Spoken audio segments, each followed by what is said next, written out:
Next scene. Xanna looked back to the shrinking mountain.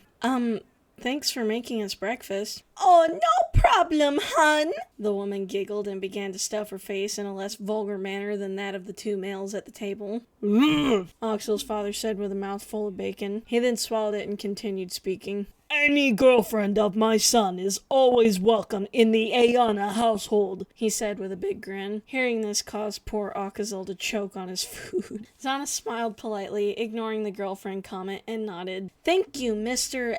Xanna, she said, sticking out her tongue after having to deal with saying the name. She was never very good at pronouncing names that weren't that of a blood elf or night elf, not due to her heritage, but because she plainly had a hard time with it. She put her tongue back in her mouth where it belonged, then placed a small portion onto her plate and began to join the others in eating. Wow, this is good, she exclaimed, putting more of the yummy food onto her plate. Thank you.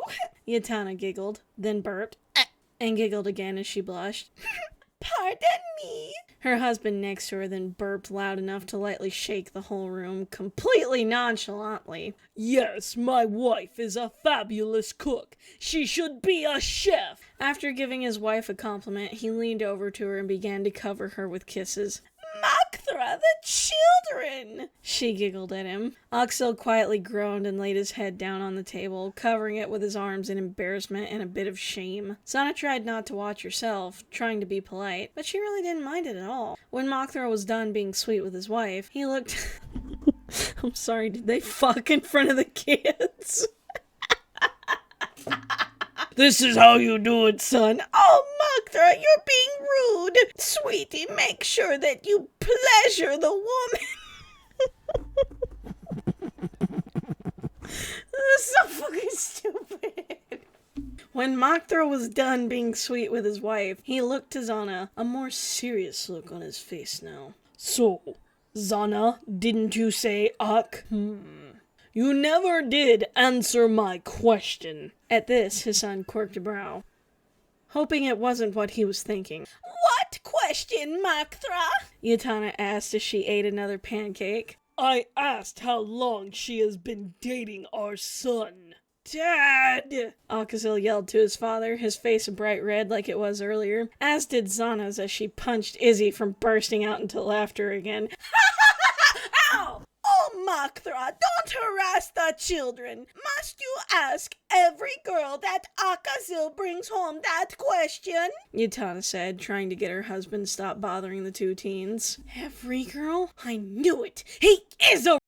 Izzy exclaimed, pointing an accusing finger. Xanna growled and hit her very hard with another bat. Son of a bitch! Like music to my pointy ears. That woman was my trainer, Dad. I keep telling you that. And because of how you acted when she came over that one time, she makes me work harder than all the other students. He yelled more to him. Maybe you should have popped the question sooner. Akazil only stared blankly at him. Let's just finish our breakfast and not talk about me marrying someone that I'm not dating and whom I also met only yesterday, he said, quite irritably. Yes, Makthra, stop harassing them and eat your food, Yatana said, trying to help out more. I just want to make sure that we have lots of grandchildren, Yatana. Don't you want lots of grandkids? I'm too young to be a grandmother, said the 40-something looking orc woman. And he's still just a baby himself. Wow, I almost feel bad for him, even though he's a... I mean, his parents are arguing over him dating and getting married and having kids when he's still a young kid himself, but still old enough to... Poor Akazil. I think we should run and get as far away as we can from this place while we still have the chance.